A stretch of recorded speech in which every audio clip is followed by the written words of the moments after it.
cerita tentang Elia melawan 450 nabi.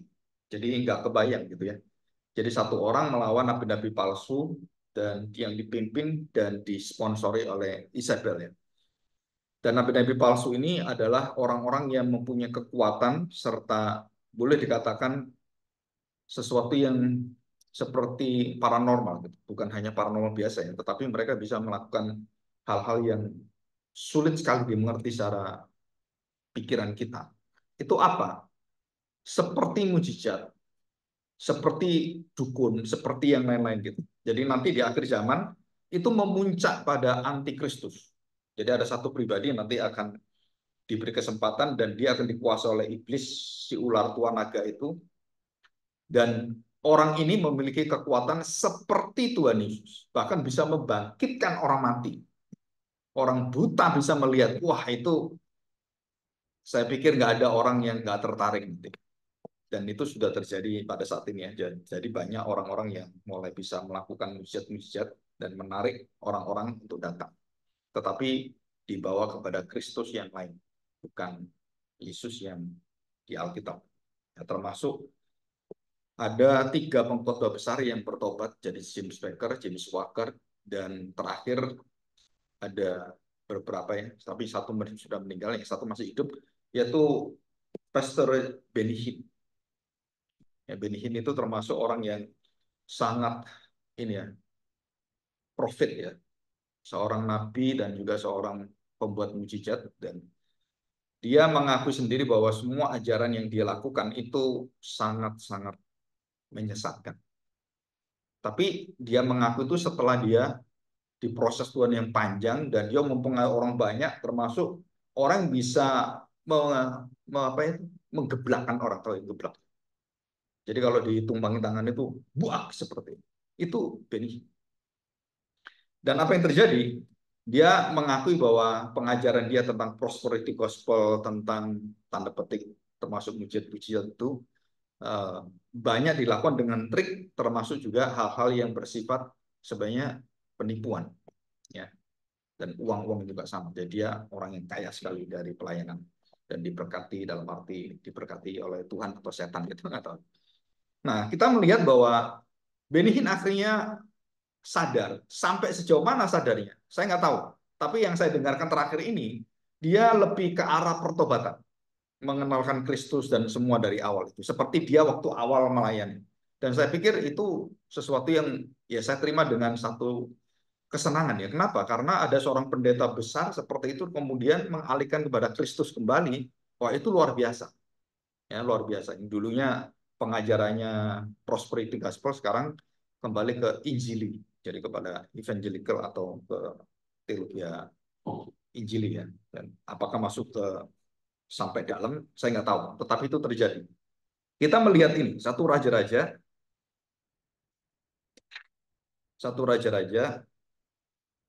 ayat 18, pasal 18 ayat 36. Nah, puncaknya tuh 43 ya. Nanti kita bahas tentang hal ini. Kemudian pada waktu mempersembahkan korban petang, tampillah Nabi Elia dan berkata, "Ya Tuhan Yahweh, Allah Abraham, Ishak dan Yakub Israel. Pada hari ini biarlah diketahui orang." Nah, dia mendemonstrasikan supaya orang itu tahu semuanya, termasuk nabi-nabi palsu, bahwa engkaulah Allah di tengah-tengah Israel dan bahwa aku ini hambamu, nggak lebih nggak kurang. Jadi bukan Tuhan, tapi dia mengatakan, aku ini budakmu, hambamu. Dan bahwa atas firmanmu lah aku melakukan segala perkara ini. Nah, saudara, itu digarisbawahi atas, katakan, firmanmu lah aku melakukan hal ini. Jadi atas perintahmu lah, atas kehendakmu lah, atas perkataanmu lah aku melakukan segala perkara ini. 37. Jawablah aku ya Tuhan, jawablah aku. Supaya bangsa ini mengetahui. Jadi tujuannya itu apa? Seluruh peperangan itu dan mujizat yang akan dilakukan oleh Elia. Mendatangkan api dari langit. Saudara kalau tahu, sudah tahu, siapakah yang mampu mendatangkan api dari langit? Itu satu-satunya adalah Elia. Yang kedua adalah semua imam besar yang masuk ke dalam ruang Maha Kudus dan kemudian dia mempersembahkan anak domba. Nah, anak domba itu kemudian disembelih. Nah, waktu disembelih, imam besar ini menuangkan darahnya ke tabut perjanjian, tutup perdamaian. Jadi tabut perjanjian ada dua malaikat dengan 6 sayap itu, ya 6 sayap menutupi dirinya, menutupi itunya, kemudian memuliakan Tuhan. Kiri dan kanan, ya serafim itu. Kemudian darah itu ditumpahkan di atas tutup perdamaian itu, yang dari emas itu. Dan ditumpahkanlah dia. Waktu ditumpahkan, kalau imam itu adalah imam yang betul-betul menurut kehendak Tuhan dan betul-betul sudah menyucikan diri, dikuduskan, maka darah itu diterima oleh Tuhan. Dan bagaimana diterimanya? Keluarlah api kemuliaan. Jadi saudara, ini bukan hal perkara biasa. Dari mana apinya? Bagaimana darah dibakar bisa kemudian keluar asapnya, apinya kan seperti itu, dan baunya kan harum.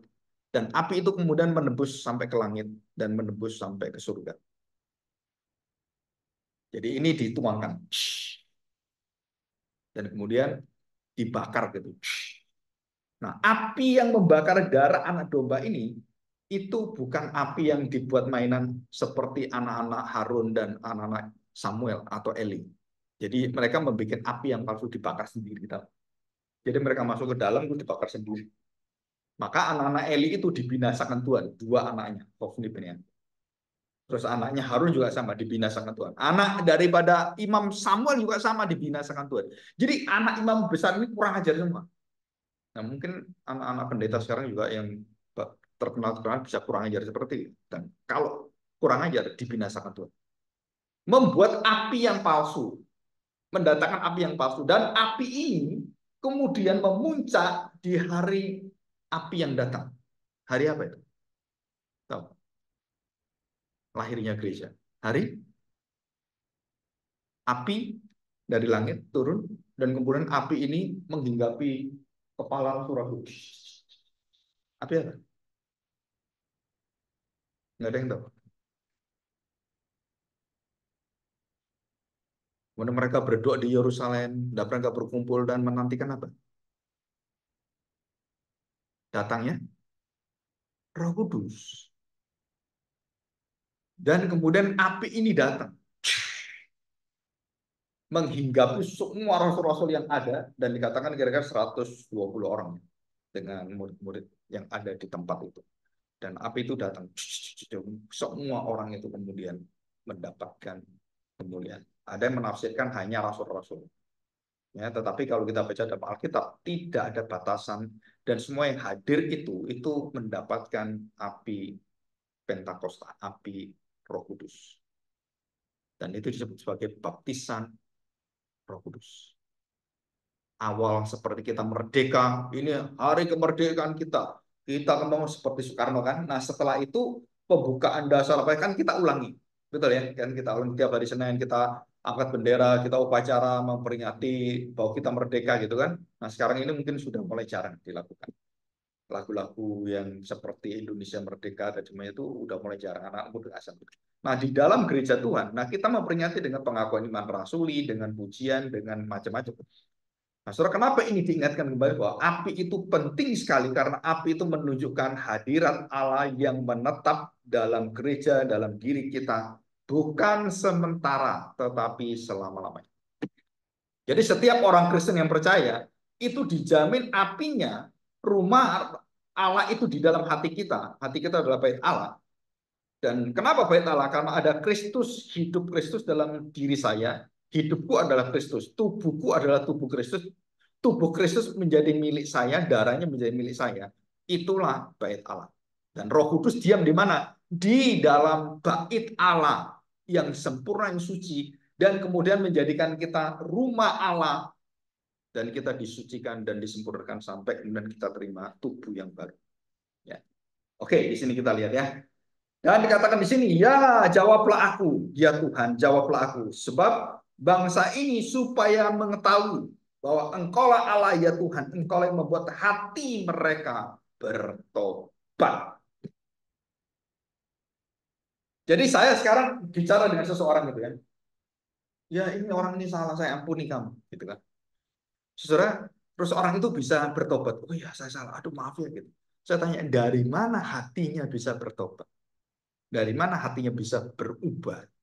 Saudara, itu bukan kekuatan diri kita, bukan kekuatan manusia, bukan kekuatan pengkhotbah, bukan. Tapi itu ada kekuatan Roh Kudus yang memakai firman. Firman itu apa? Ya pengampunan yang berasal dari Tuhan. Kemudian diterima orang itu dan orang itu menyesal bertobat. Nah, dikatakan di sini bahwa Allah lah yang membuat hatimu bertobat, bukan dirimu. Dirimu nggak bisa bertobat.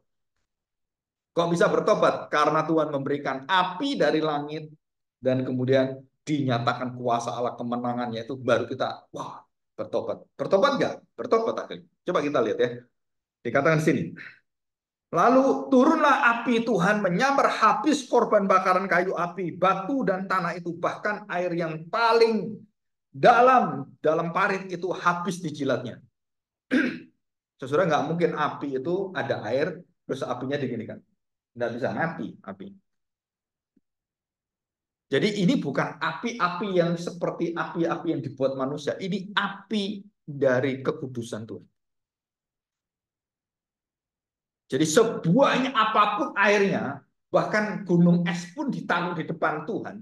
Waktu dibakar oleh Tuhan, gunung es pun semua meleleh dan terbakar. Bahkan gunung es pun terbakar.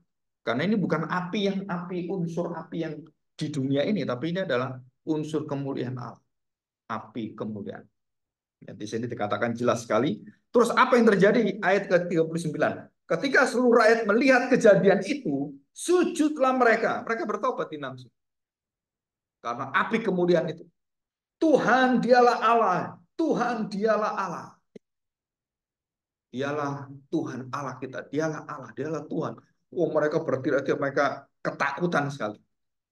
Kata Elia kepada mereka, tangkaplah nabi-nabi Baal itu, seorang pun dari mereka tidak boleh luput.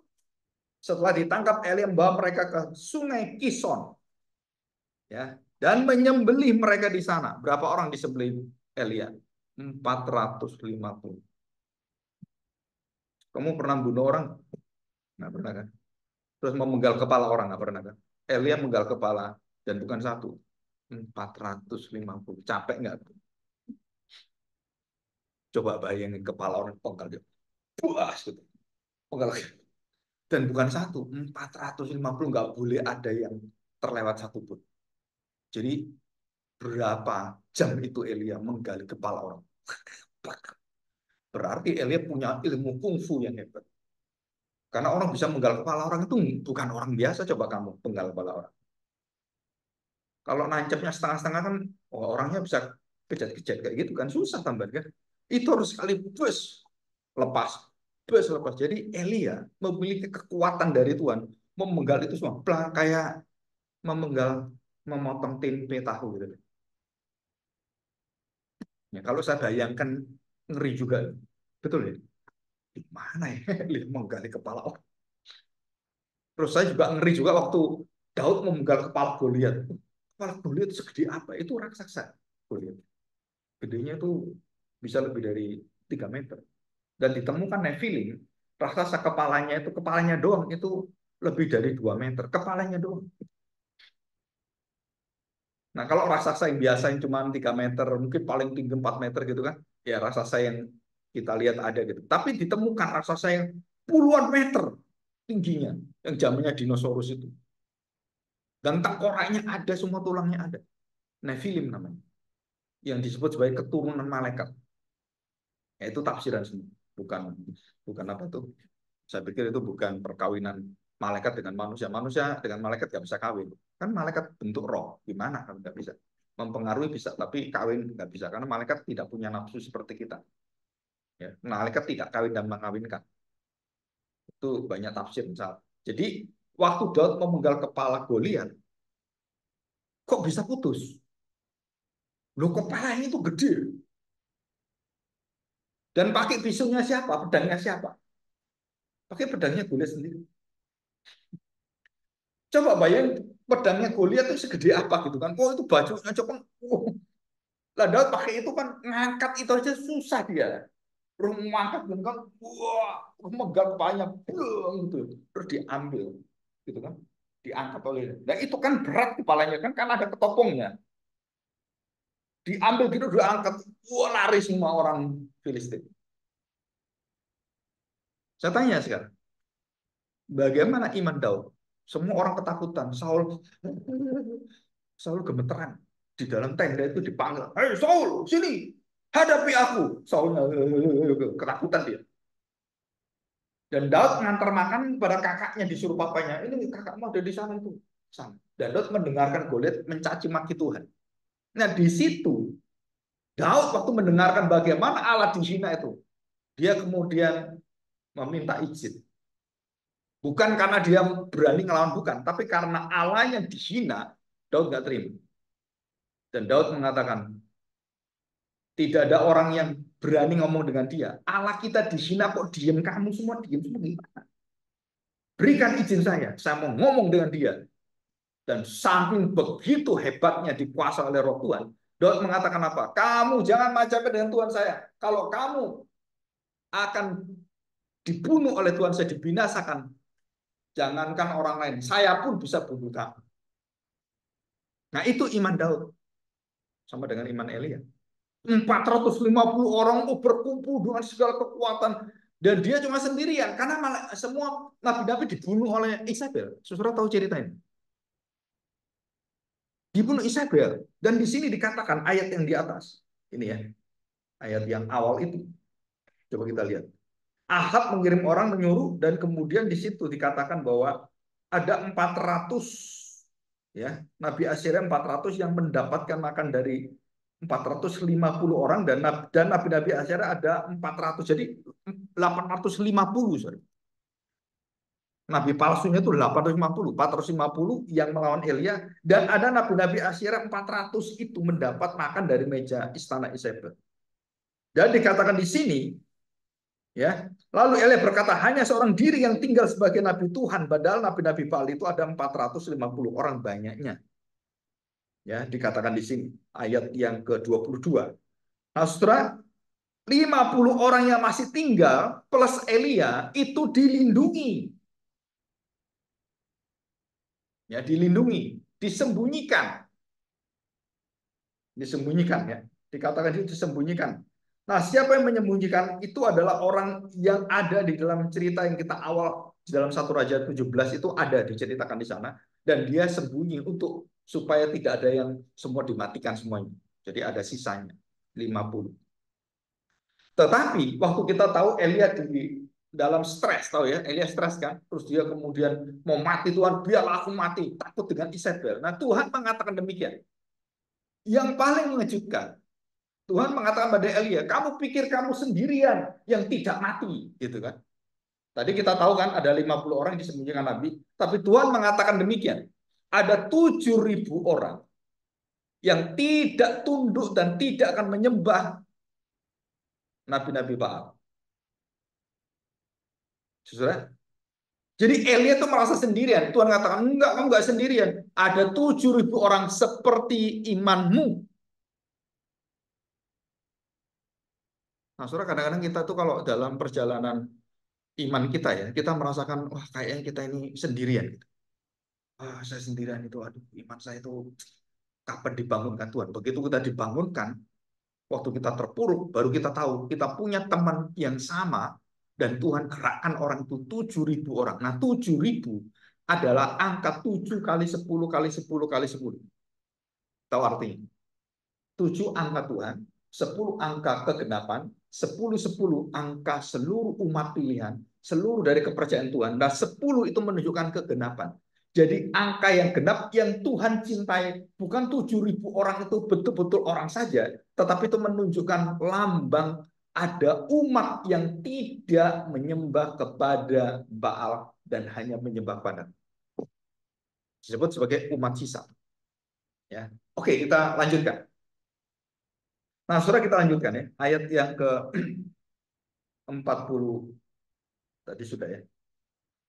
40. Kata Elia, tangkaplah Nabi Baal itu dan kemudian dia sembelih ya.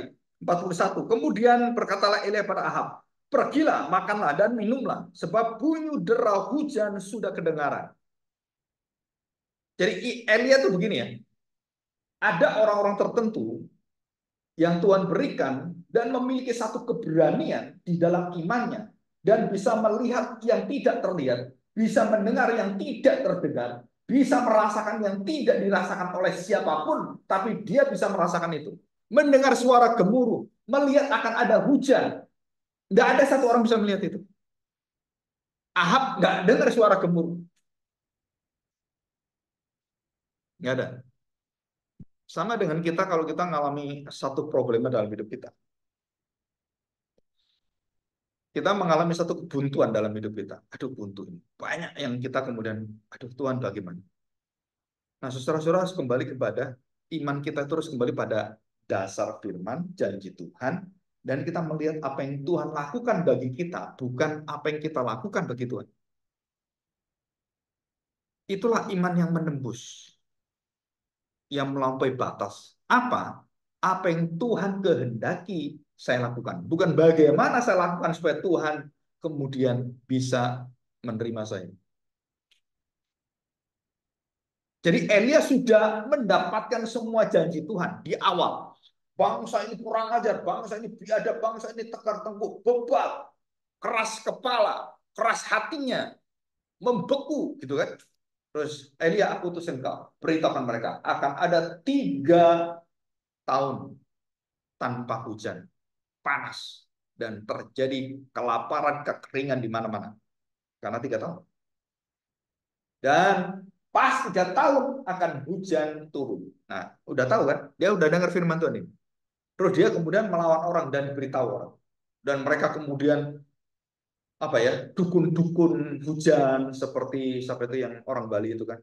Barusan ini kan ada kan yang kejuaraan F1 itu, yang elektrik itu. Nah, mereka kemudian hujan kan, terus dukun hujan itu, pawang hujan itu didatangkan dan mereka terus ya, hujan, tapi hujan bukan nggak hujan, hujan gitu kan, dia dulu akhirnya berhenti. Ya saudara, itu bukan pawang sebenarnya. Kalau pawang hujan yang seperti nabi-nabi Bali ini, gitu kan, hujan, hujan, nggak hujan, nggak hujan. Jadi mereka bisa memanggil hujan, bisa menghentikan hujan. Nah itu nabi-nabi. Sekarang melawan Elia, yang kamu bisa menghentikan hujan, bisa mendatangkan hujan. Nah sekarang ini melawan Tuhan, yang punya semesta alam ini dan yang mengatur semuanya. Sekarang lawanlah nabi saya. Kamu datangkan hujan. Datangkan semua kemuliaan. Tidak bisa. Jadi Tuhan memakai Elia melawan apa yang dilakukan oleh nabi-nabi itu bukan sesuatu yang di luar kemampuan mereka. Kemampuan mereka mendatangkan hujan, menghentikan hujan, terus mengirim santet, tahu santet kan? Itu semua menunjukkan apa? Bahwa Allah sedang mengatakan bahwa semua dewa-dewamu itu nggak mungkin bisa mengalahkan Tuhan. Seluruh dewa, 10 tulah itu 10 dewa. Saudara harus tahu itu. Kodok gitu kan, air jadi darah, itu semua berkaitan dengan dewa-dewa mereka, dan 10 dewa yang diagungkan, termasuk yang terakhir adalah dewa yang melahirkan raja-raja yang tunduk pada dewa. Seperti bapak mengirim anak, kan gitu kan? Ditiru oleh iblis. Iblis mengirim penguasa-penguasa yang jahat seperti Fir'aun, Nebukadnezar, Herodes. Nah itu orang-orang ini dibawa cengkraman dia dan dikirimkan. Nah, itu orang-orang yang bisa mengendalikan semesta alam dan bisa memerintahkan dan dalam petik dengan kuasa roh-roh jahat yang bentrakan itu. Saudara, ingat kejadian Ayub. Bagaimana setan bisa mendatangkan malapetaka dengan badai dan kemudian anaknya mati semua. Masih ingat? Anak Ayub itu mati ketik, keambrukan rumah mati. Dan bukan satu mati, 10, 10 mati semua. Dari mana mati? Setan yang mendatangkan malapetaka. Jadi setan itu punya kuasa tuh hebat sekali loh. Jangan macam-macam. Nggak ada satu manusia bisa menghadapi setan. Malaikat pun kalau nggak dikasih kuasa alam, Mikael nggak mampu ngalahkan. Hanya Mikael yang diberi kuasa untuk menaklukkan Lucifer. Dan kemudian dihempaskan oleh Tuhan, dikirim, dicampakkan ke bumi, dan dia penguasa bumi ini. Siapa yang mengatakan? Tuhan Yesus sendiri. Iblis penguasa dunia ini. Itu yang ngomong Tuhan. Jadi dunia ini siapa yang menguasai? Presiden bisa jahat, kemudian bisa perang, asal-asing. Siapa yang menguasai ini? Bunuh orang puluhan ribu dan wah, mengerikan dan mengendalikan semuanya. Itu siapa? Orang yang tokoh-tokoh agama kemudian membantai orang, membunuh orang, ISIS, kemudian ISIS itu kan. Dan banyak organisasi yang begitu kejam itu siapa yang mengendalikan? Itu iblis. Dan ini menjadi satu peperangan, peperangan rohani kita. Jadi kalau kita mengalami kehidupan kita mengalami satu jalan buntu, kita harus kembali kepada sumber kekuatan dan sumber iman kita. Kenapa kepada sumber itu? Karena dia menjanjikan setiap orang yang percaya kepadaku dan mengerti akan seluruh keinginanku dan menyembah aku, bukan yang lain. Sudah dijanjikan oleh Tuhan apa? Setiap engkau meminta doa di dalam namaku, dalam kehendakku, dalam kekudusan, dan engkau menunggu seluruhnya bergantung pada aku, tidak ada yang tidak bisa. Gunung pun bisa kamu pindah. Kan gitu kan. Masalahnya adalah percaya enggak? Percaya, percaya Pak. Kenyataannya kan saya kan enggak, ya alasan kurang pinter, kurang mendapatkan dukungan apa itu. Bukan alasan. Kenapa? Semua orang-orang kaya itu melarat semua. Soalnya. 9 konglomerat Indonesia itu semua itu orang melarat asalnya. Enggak ada yang kaya. Yang punya Microsoft semuanya, Bill Gates, Mark Zuckerberg, itu orang-orang yang DO dari sekolah. Tapi jangan tiru-tiru ya. Ya Pak, saya di DO aja gitu. Oh, jangan. Saudara, karena mereka orang-orang yang tanda petik, yang memiliki visi sendiri, punya kemampuan kreativitas, dan dia tahu mengapa dia keluar. Karena dia mengerjakan sesuatu yang dia tahu betul visinya kemana. Nah, seperti kita orang Kristen. Kita diberi visi oleh Tuhan bahwa engkau harus memandang aku.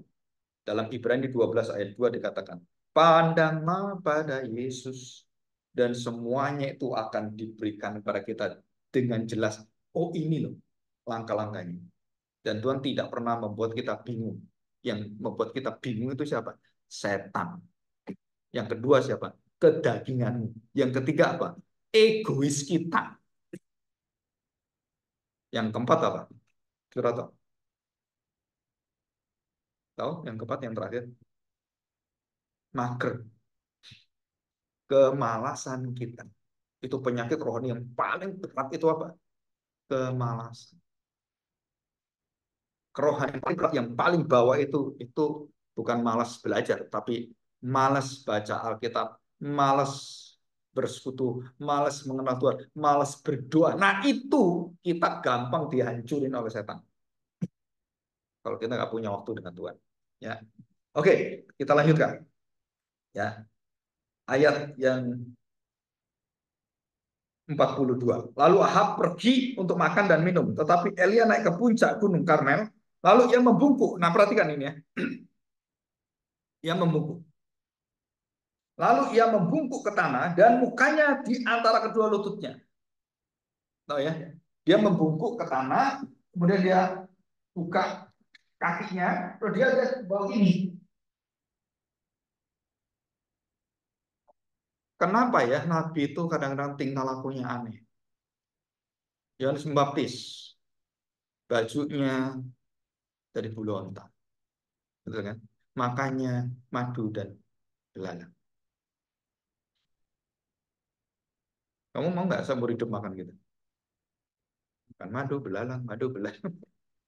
Saya percaya makan yang lain juga dia, tetapi makanannya itu ya Tuhan minta dia makan madu. Coba bayangin, orang-orang makan belalang itu kadang-kadang kalau nggak cocok kulit kita itu bisa bentol-bentol. Saya pernah di China itu makan segala bentuk binatang, biawak, bajing, cacing, semua dan itu dibakar semua. Ada satu kampung khusus makanan yang aneh-aneh. Itu di Beijing Selatan. Saya pernah dibawa teman saya waktu saya ke Beijing. Dan seluruh itu, kucing ada, bajing ada, binatang apapun, ular ada, biawak ada, apapun. Tokek ada, tokek tahu tokek. Tokek itu ada. Jadi saya lihatin, ini berapa nih? Ah, ini mulai nih. Kalau ini berapa? Nah, yang untuk obat itu yang mahal. Kenapa? Karena ada ramuannya.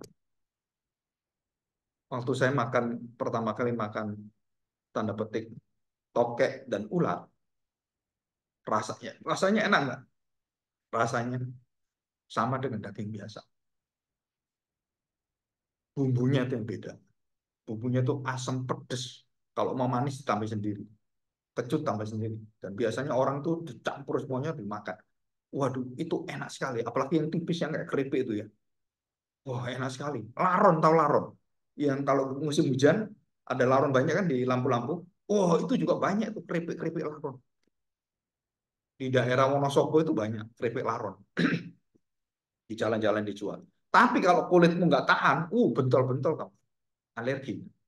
Nah, kita lihat di sini. Kita melihat tingkah laku daripada nabi-nabi ini kadang-kadang begitu sulit kita mengerti, tetapi menunjukkan satu makna rohani. Nah, penting ini ya. Apa maksud makna rohani? Apa arti membungkuk? Membungkuk menunjukkan bahwa dia sedang menyatakan bentuk kerohanian yang paling bawah, paling tunduk, rendah hati, dan siap untuk diperintah oleh Tuhan. Siap menunggu kehendak Tuhan. Itu arti membungkuk. Berada di puncak gunung, tapi dia bungkuk. Ngerti ya? Berada di puncak gunung. Wah, harusnya kita bangga, kita pamerkan. Setiap orang mengalami kehidupan rohani yang diberkati Tuhan, selalu lupa membungkuk. Dan itu penyakit kita semua.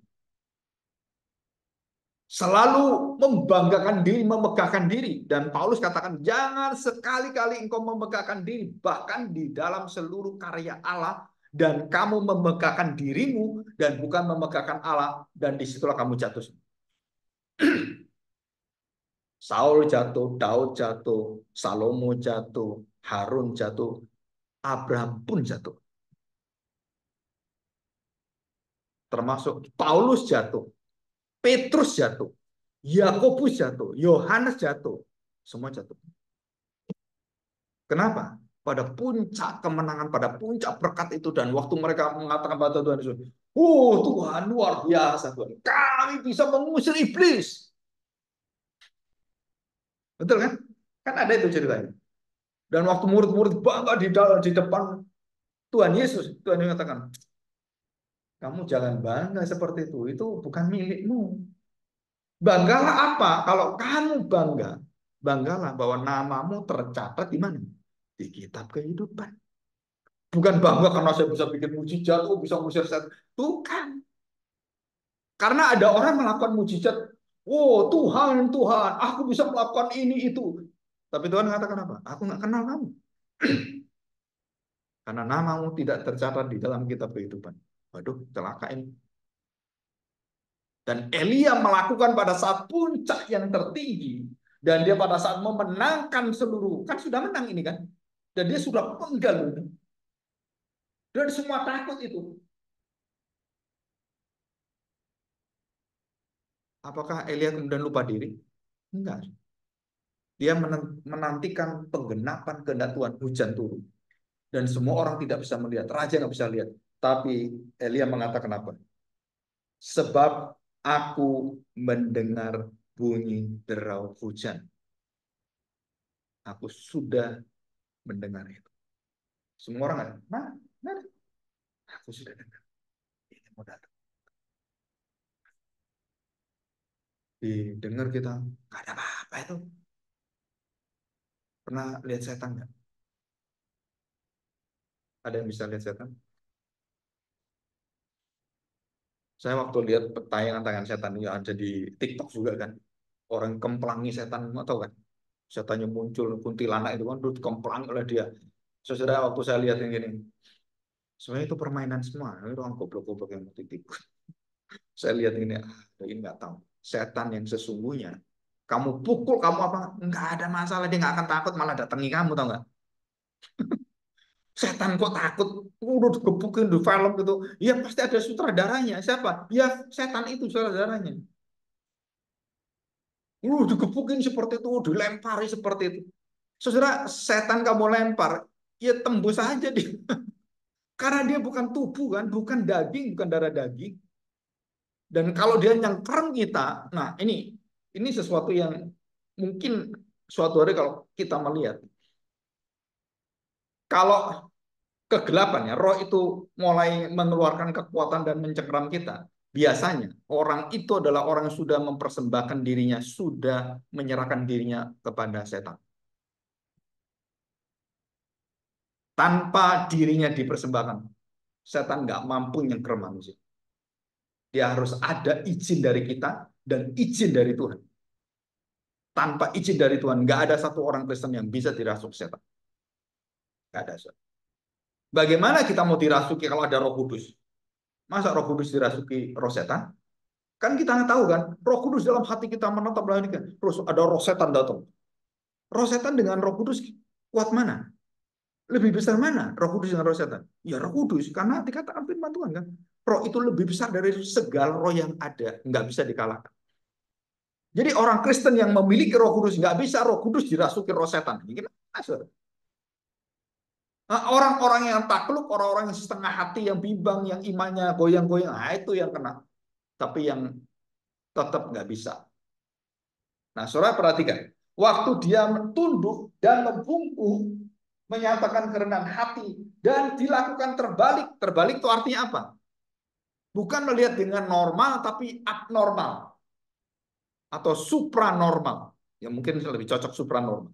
Dan dia melihat itu dengan kacamata, dengan sudut pandang yang jauh berbeda dengan semua mata manusia dan pikiran serta pengertian kita. Jadi kehendak Allah itu di dalam iman kita nggak bisa dipikir dengan cara matematis, biologis, nggak bisa. Sarah itu memikir secara biologis, saya ini mandul, bagaimana punya anak? Oh, saya sudah mati head, sudah umur 90 tahun. Gak bisa Abraham. Ini Hagar ini loh, kawini. Kenapa? Dia masih muda, pasti bisa. Kalau laki-laki nggak ada batasnya kan. Maka itu saudara harus hati-hati jadi laki-laki. Kenapa? Perempuan bisa berhenti, nggak bisa punya anak. Kalau sudah menopause, nggak bisa punya, mati hati nggak bisa punya anak. Tapi laki-laki bisa punya anak sampai umur mau mati pun masih hidup itu selnya. Maka yang bisa poligami itu adalah banyaknya laki-laki. Poliandri itu jarang. Kenapa? Karena sampai masa tua pun laki-laki itu masih bisa melakukan hubungan seks. Kalau perempuan sudah nggak bisa, kenapa? Sudah tua dan seluruh tubuhnya sudah nggak bisa lagi. Itu sebagai menopause. Rata-rata menopause itu umur 55. Ada yang 45. Ada yang menopause umur 35. Karena makanan yang rusak seperti ini, saya punya teman, terus anaknya waktu itu umur berapa, yang dia umur sekitar 70 tahun. Terus beritahu kan anak saya yang pertama itu 35 tahun sudah menopause. Kenapa diselidik dokter mengatakan apa? Oh ini kamu terlalu banyak makanan-makanan yang ada pengawet, makanan-makanan yang tidak murni, tidak asali. Jadi semua bentukan, semua makan daging yang diputus semua. Akhirnya kamu mengering belum waktunya. Nah, saudara, sudut pandang kita bukan sudut pandang biologis, matematis, sosiologis, atau psikologis. Bukan, saudara. Saya waktu orang menguji, saya kan juga penguji psikologis. Karena saya belajar S2-nya juga psikologi. Setiap orang yang diuji, dan kemudian kita kasih, oh ini melankolik, korelikan dulu gitu kan. Sekarang kan INTJ, INTJ, ENTJ apa gitu kan. ESTJ gitu. Dan sekarang ada sekitar 12, dulu cuma 4, sekarang ada 12. Dan kemudian terbaru ada sekitar 80 berapa gitu. Lebih teliti lagi. Jadi saya sejak dari kecil di tas itu saya sudah tahu. Oh ini anak ini ke matematik. Oh, pikiran dia itu ke arah daerah. Mungkin dia cocok jadi seorang pengacara hukum. Oh dia cocok sebagai seorang guru. Itu semua ada. Kita di tas. Masalahnya adalah apakah seluruh tes ini, sosial, psikologis, matematis, biologis, dan semuanya pengetahuan ini merupakan ukuran dari Tuhan? Jawabannya tidak. Kenapa tidak? Karena Tuhan bisa mengatur semuanya dengan iman kita. Jadi kita bisa mengetahui, oh karakter saya di mana? Oh saya itu lebih kolerik. Oh saya itu lebih sanguin karena saya suka bergaul terbuka. Tapi saya kadang-kadang nggak bisa ngapal orang. Nah itu adalah sanguin. Sanguin tidak bisa menghafal nama orang. Tapi melankolik dia ingat nama orang. Bahkan yang paling jelek dalam hidupnya sampai mati dia ingat. Itu melankolik.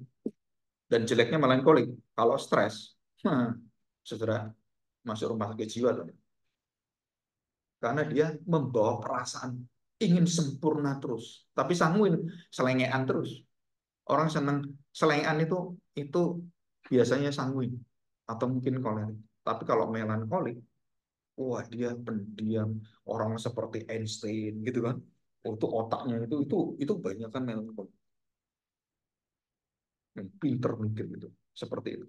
Nah, sudut pandang inilah dan diingatkan oleh Elia, bagaimana saya bisa memandang itu bukan dengan pandangan biasa, tapi pandangan dari pandangan Allah.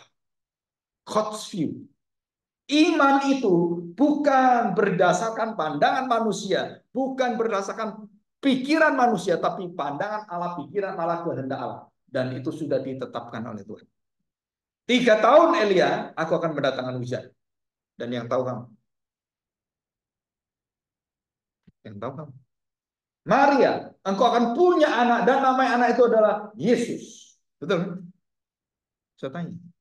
Yusuf tahu nggak? Nggak tahu. Apa yang dilakukan Yusuf? Mau cerai? Betul kan? Secara sosiologi, hubungan ini, kamu mengkhianati saya. Kenapa kamu tidak tiba hamil? Gimana kawinnya? Saya nggak mau terima ini. Semua pandangan apa? Pandangan-pandangan kemanusiaan, semua pandangan dunia ini yang gitu. Tapi waktu Yusuf sudah bertekad hati, aku putuskan cerai, walaupun belum kawin. Aku pisah dengan Maria. Untuk apa? Karena cintanya melampaui segala aib. Nah, itu bagusnya Yusuf. Tapi kebalikan anak-anak muda sekarang. Begitu hamil, ditinggal kan? Betul. Bahkan dibunuh. Ada itu kan? Baru yang cerita ini kan? Vina ini yang ramai. Tapi Yusuf, begitu cintanya kepada Maria, dihamili orang. Supaya nggak jadi beban kamu. Udah kita pisah aja. Kenapa? Ya biarlah kamu dengan orang itu. Itu hati Yusuf itu begitu lapang, begitu hebat. Itu bukan kelemahan, itu kekuatan Yusuf. Waktu menceraikan Maria, itu hukum Taurat dan seluruhnya. Yusuf sudah mengatakan, ini paling tepat menurut pandangan saya. Ini harus cerai. Tapi malaikat datang. Gabriel datang. Yusuf, ambil Maria. Gimana Maria? Melawan hukum Taurat, melawan sesuatu, melawan semua.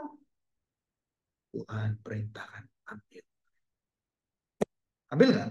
Ambil. Lu melawan semua, nggak peduli kita. Nah inilah iman yang membungkuk melihat dengan bukan dengan karena kita lihat dengan gini, oh gitu kan? Enggak, melihatnya apa? Bungkuk, kaki dibuka, dia ke bawah.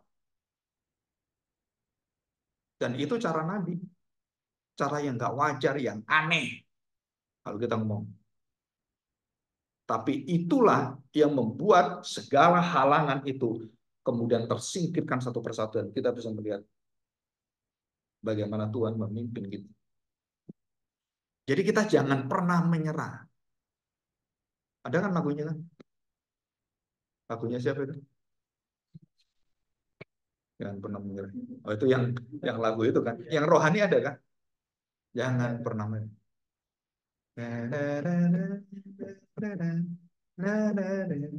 Kan gitu kan? Nah itu kita kita ingat lagu-lagu itu kan lagu-lagu yang menguatkan kita. Nah sekarang kita lihat sekarang ayat yang selanjutnya. Perhatikan. Naiklah ke atas, lihatlah ke arah laut. Nah, dia berkata pada bujangnya kan. Setelah itu dia berkata pada bujangnya, naiklah ke atas, lihatlah ke arah laut.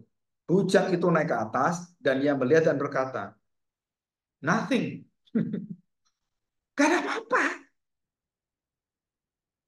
Jadi saya tanya sekarang, apa sih bedanya mata imannya Elia dengan matanya yang tanpa imannya bujang Elia, pelayan Elia?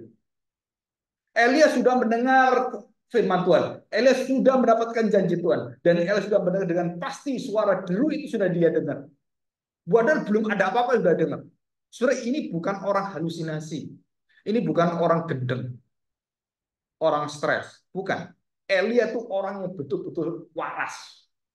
Pentakosta datang. Gitu kan. Semua orang, ini mabuk semua ini. Petrus ngomong, kami tidak mabuk. Kami ini waras. Bahkan kami berbahasa yang kamu tidak pernah tahu dan kamu bisa dengar semuanya. Kan betul kan? Dianggap ini orang Kristen ini mabuk semua. Mabuk di dalam iman. Drunken master faith, gitu kan? Kan ada film Jackie Chan kan? Yang serian itu kan? Dewa mabuk arak itu kan. Dan banyak orang Kristen itu mabuk di dalam imannya, tetapi banyak orang yang tidak bisa melihat dalam imannya. Kenapa? Karena sudut pandangnya dari bawah dan kita dari atas. Musa melihat semuanya. Aduh Tuhan, celaka ini. Kenapa? Tentara Mesir begitu banyak dengan seluruh kekuatan militer. Wah, mereka pakai kereta itu. Itu menakutkan bangsa Israel. Waduh Musa, matilah kita. Bagaimana ini Musa? Bagaimana itu mereka udah datang. Dan waktu lihat kiri kanan itu benteng-benteng dan tempat-tempat di mana eh, peralatan-peralatan perang ada di sana. Dan di depan mereka apa? Laut yang nggak mungkin diseberang. Di mana harapannya? Di mana iman Musa? Semua orang udah buntu semua. Dah matilah kita. Tamat kita. Tapi Musa tahu. Yang mimpin kita bukan saya. Yang mimpin kita bukan kamu. Yang mimpin kita adalah Allah yang tahu segala. Terus bagaimana? Kok Musa tahu harus melewati laut? Kok tahu? Saudara tahu? Kenapa kok bisa tahu? Karena hadirat Allah dalam kemuliaannya itu memimpin Musa dan Musa tahu. Kemana? Oh ke sana. Loh kok laut? Musa menembus laut. Karena roh Tuhan, hadirat Kristus itu yang melambangkan tiang api itu mulai hadir. Dan membelah laut. Dan itulah pertama-tama hadirat Kristus memimpin bangsa Israel melewati laut. Tiang awan dan tiang api. Setelah ini keindahan semua. Kiri, kanan, muka, belakang, udah mati semua nggak bisa. Tapi kita lihat ke atas. Oh, masih ada jalan dan banyak jalan dari atas. Semua jalan buntu, tapi jalan di atas masih banyak. Selalu ada jalan. Dan kemudian Musa mengangkat tongkatnya. Dia melihat pada Tuhan. Dan dia tunjuk air laut. Kok berani dia tunjuk air laut? Ini semua iman, saudara. Sama dengan Yosua. Ini sungai begitu besar gitu kan. Terus bagaimana? Jalan aja. Jalan gimana? Jalan aja. Yang mimpin siapa? Yang bawa tabut perjanjian, saudara. Imam-imam. Gimana? Tuhan suruh jalan. Jalan ini nih. Tunggu dulu toh. Kalau Musa kan terbelah jalan kan. Yosua enggak. Ini generasi yang kedua itu generasi yang taat kan. Dimulai dengan apa? Dia taat dulu, masuk dulu ke air. Disebut di dalam Alkitab. Kalau Musa, generasi Musa, air terbelah, dia baru masuk. Tapi generasi Yosua, dia masuk membelah air. Iman yang menembus laut, iman yang menembus sungai, iman yang menembus gunung, memindahkan gunung. Dan dia letakkan. Masuk. Masuk lagi, masuk lagi.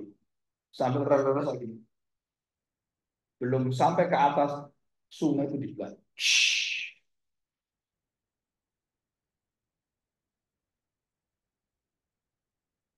Sebelum semua terjadi, ada peperangan yang harus dibereskan. Nah ini rahasia, ya dengar baik-baik. Apa rahasianya?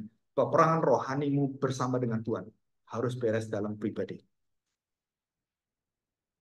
Pemberesan dosa dalam hidupmu harus beres. Baru kamu bisa melawan dan tidak terkalahkan dalam iman. Tapi kalau kita masih di dalam dosa, kita dalam seluruh ikatan semua kedagingan kita, nggak bisa kamu menang. Dewa-dewa Baal dalam hidupmu yang 450 bermacam-macam keinginan daging itu Harus runtuh semua, disembelih semuanya. Nah, baru kamu mendapatkan api kemuliaanku. Dan dikatakan di sini,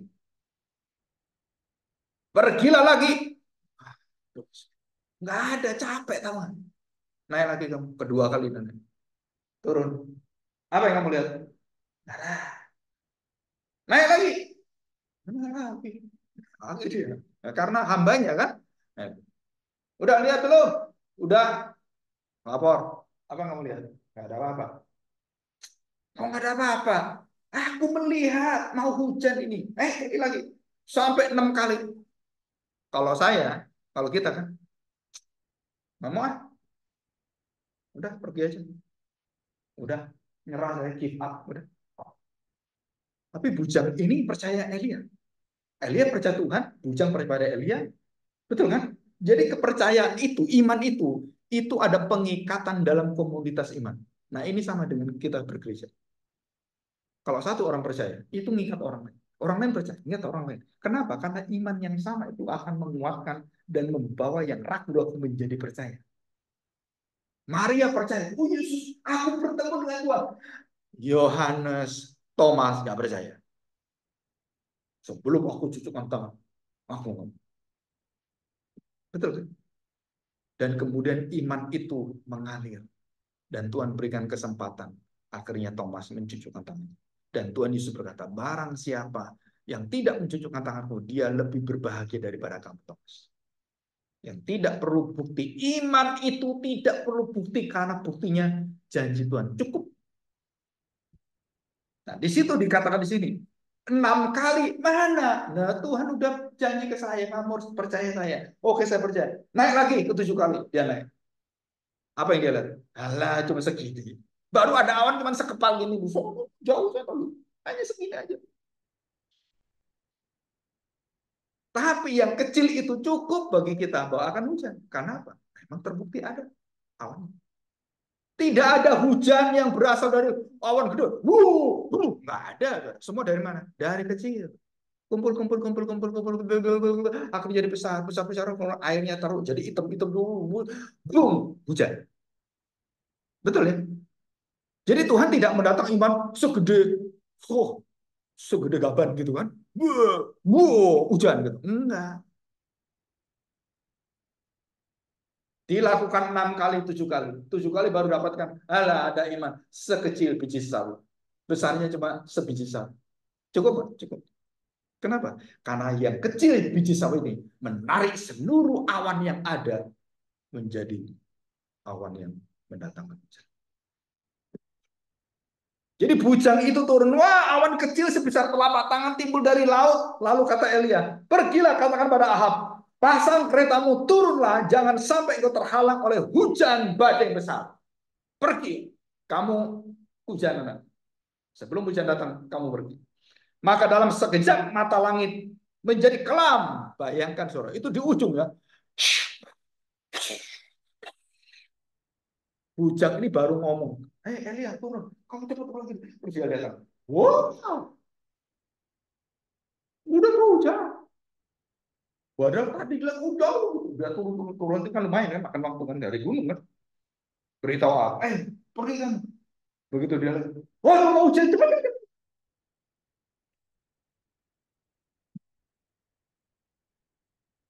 Dan apa yang dilakukan Elia? Ini hebat ini ya. Flash, tahu Flash? Superman tahu? Tahu. Flash tahu nggak? Yang kecepatan cahaya. Jadi orang 1 detik dia tuh bisa membagi di dalam puluhan ribu bahkan lebih dari itu. Jadi kalau kita tahu ya 300 kilometer 1 detik itu kecepatan jaya bisa melingkari hampir 10 kali bumi. 1 detik. Nah, Superman waktu pacarnya mati, dia marah dan kemudian dia menuntut dan dia meminta kekuatan dan dia kemudian membalikkan seluruh sejarah manusia. Jadi bumi yang bergerak, kemudian dengan kecepatan jadi lawan arahnya. Kalau bumi begini, dia lawan begini. Dan dengan kecepatan cahaya itu, Superman membalikkan seluruh sejarah manusia. Dan kemudian semua terbalik. Akhirnya istrinya mau dibunuh, jadi nggak dibunuh kan? Karena terbalik kan semua peristiwanya kan. Nah di situ begitu selesai, pas waktunya itu Superman menghentikan dan dia turun ke dalam sejarah manusia. Waktu dia turun menyelamatkan istrinya, waktu turun menyelamatkan pacarnya itu, bus, apa yang terjadi? Dia kehilangan kesupermanan, kehilangan kedewaannya seperti Hercules. Jadi cerita Tuhan Yesus gitu kan, alam jadi manusia, kehilangan kealahannya. Nah itu semua doktrin yang Yesus bukan Allah, Saksi Yehova, Arianus, itu pengaruh dari siapa? Yunani, termasuk Pak Erastus Sabdono, pendeta sesat itu, mengatakan Yesus bukan Allah. Saudara, dan disinilah kita belajar bagaimana orang-orang yang memiliki iman, dikatakan, perhatikan ya, pergilah katakanlah kepada Ahab, pasanglah keretamu, turunlah, jangan sampai engkau terhalang oleh hujan. Maka dalam sekejap, mata langit menjadi kelam oleh awan badai, lalu turunlah hujan yang lebat. Ahab naik kereta lalu pergi ke Yisrael. Tetapi, nah perhatikan, kuasa Tuhan berlaku atas Elia. Wah, Elia kemudian tidak kena hujan. Perhatikan, ia mengikat pinggangnya dan berlari mendahului Ahab yang pakai kereta. Dia mendahului. Bayangkan Ahab lihat Superman.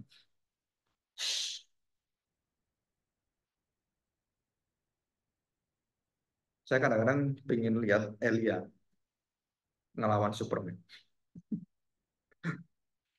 Jadi ini naik kuda kan kereta, kenceng, wah, dia lari, nyalip, lari. Nah, saudara kita belajar beberapa poin, ya kita ringkas. Kenapa kita bisa memiliki iman menebus gunung? Yang pertama, tidak ada iman tanpa doa. Dan tidak ada doa yang hidup tanpa firman. Jadi iman, doa itu lahir dari firman. Kenapa firman? Karena firman itu kata-kata janji Allah ada di dalamnya. Iman lahir dari mana? Mendengar firman Tuhan. Bagaimana saya bisa mendengar firman Tuhan? Karena engkau berdoa, engkau berhubungan dengan Tuhan, engkau memohon pada Tuhan, dan kemudian mendengarkan firman, dan firman itu melahirkan iman. Jadi doa di dalam firman melahirkan iman. Dan itulah kekuatan kita. Apa yang menghalangi? Dosa. Lawan doa itu apa? Tambah S tengah-tengahnya. Dosa. Doa, dosa. Doa, dosa. Jika kamu tidak bisa berdoa, berarti ada dosa. Ngerti maksudnya? Jika hubunganmu dengan Tuhan tidak terjadi, itu pasti ada dosa. Ya, berdasarkan firman Tuhan yang kita dengarkan hari ini. Dan kemudian yang terakhir. Saudara, perhatikan baik-baik. Apa sih yang bisa menembus semuanya? Nah, setelah kita mendengar firman Tuhan, kita sudah mengenal semuanya firman Tuhan. Saudara, kekuatan manusia, kekuatan yang akan kita lawan begitu besar. Dan kita lihat Elia, 450 nabi Baal, 400 nabi Assyria, 850. Saudara. Dan dia sendirian. Waduh, bagaimana ini saya sendirian? Nggak peduli dia. Kenapa? Karena bukan berapa banyak yang merintangi saya, tetapi apakah Allah satu-satunya bersama dengan saya. Itulah iman menembus. Iman yang melihat yang tak terlihat. Bukan kamu melihat halangannya, tapi kamu bagaimana melihat Allah yang hadir dalam hidupmu. Jadi bukan saya dengan kekuatan saya bisa menembus. Waktu saya memakai mata saya, kekuatan saya, itu halangan tambah banyak. Dan kita nggak mungkin. Kenapa? Orang-orang di Kanaan raksasa semua. Kita nggak mungkin. Senjata mereka, aduh, udahlah, kita cari tempat lain lah. Nggak bisa, itu dijanjikan Tuhan, itu sudah diserahkan pada kita. Yosua dengan Kaleb ngomong seperti itu. Kalau kalian nggak mau, kami tetap ke sana. Dan 10 orang itu membunuh Kaleb dan Yosua. Bayangkan, mau bunuh itu. Dan Musa berdiam diri. Dan itulah waktunya Musa digantikan Yosua. Pemimpin yang tidak beriman diganti dengan pemimpin yang beriman. Gereja itu seperti itu. Bangsa Israel seperti itu. Pemimpin ini nggak beriman, ragu-ragu dengan Tuhan, diganti dengan yang tidak ragu dengan Tuhan. Musa akhirnya ditegur oleh Tuhan. Dan kemudian 10 orang dan orang-orang yang tidak mau mengizinkan Kaleb dan Yosua masuk tanah Kanaan, dibinasakan Tuhan semua. 10 pengintai itu langsung dibinasakan Tuhan. Seperti Ananis dan Safira. Apakah Tuhan kejam? Enggak. Karena kamu meragukan saya, artinya kamu menolak saya. Jadi bangsa yang Kanaan itu bisa dikalahkan bukan dengan orang-orang yang melihat permasalahan, tapi orang-orang yang menyerahkan diri kepada Tuhan. Jadi setiap peperangan itu, yang perang bukan bangsa Israel, yang perang siapa? Tuhan. Tembok Yeriko yang begitu besar itu ambruk semua. Bukan dengan kekuatan militer mereka dengan bom, nggak ada bom. Tapi dengan kekuatan Tuhan. Dan Tuhan menggoncangkan terus meruntuhkan semua. Saudara, ini adalah iman. Kenapa mereka kalah waktu menghadapi tembok kota Ai? Tembok Yeriko mereka menang. Yang gede mereka menang. Tapi Ai kota kecil, kota yang nggak bisa ada kekuatannya, orangnya sedikit. Dan kita lebih hebat. Kenapa kalah? Karena ada dosa. Dan waktu Yosua menangis di hadapan Tuhan, dia buka dan dia kemudian berkabung pakai abu dan debu di kepalanya. Wow, dia nangis Tuhan, kenapa ini kita kalah? Ada dosa. Jemaat, salah satu jemaat merampok dan merampas dan menyimpan semua yang aku larang. Dan ditaruh semuanya, dipanggil setiap suku kepala, kepala puak, kepala pasukan, kepala semua dipanggil semua saat akhirnya akan dan keluarganya yang terakhir. Sini akan. Semua sudah dilangkau. Sekarang kamu. Tinggal kamu sendirian. Kamu, apa yang kamu lakukan? Dia ngaku semuanya. Akan, istrinya, anaknya, pembantunya, kucingnya, embeknya, anjingnya, semua dibinasakan. Bayangkan. Kemudian bangsa Israel memuji Tuhan. Puji Tuhan. Kami kembali pada Engkau. Dan tidak ada satu bangsa, rintangan yang tidak terselesaikan, semua dihancurkan oleh Tuhan. Itulah iman menembus seluruh gunung-gunung masalah. Ya, kita bersyukur hari ini. Mari kita berdoa. Bapa yang baik, kami bersyukur. Biarlah sukacita dalam hati kami adalah sukacita yang berasal dari iman yang benar-benar mengerti akan janji dan hadirat. Kami tidak akan takut. Bahkan iman sejati melampaui batas-batas kemanusiaan. Psikologis, sosiologis, moral, etika. Melampaui batas pemikiran-pemikiran secara matematis, keuntungan kerugian secara ekonomis. Tuhan, kami tahu hidup manusia adalah berasal dari firman. Makanan kami adalah melakukan kehendak, bukan menuruti iblis, menjadikan batu jadi roti. Tuhan, kami bersyukur hari ini karena kami mendengarkan iman yang dari surga ini. Terima kasih Bapa. Di dalam nama Tuhan Yesus kami serahkan doa kami. Amin.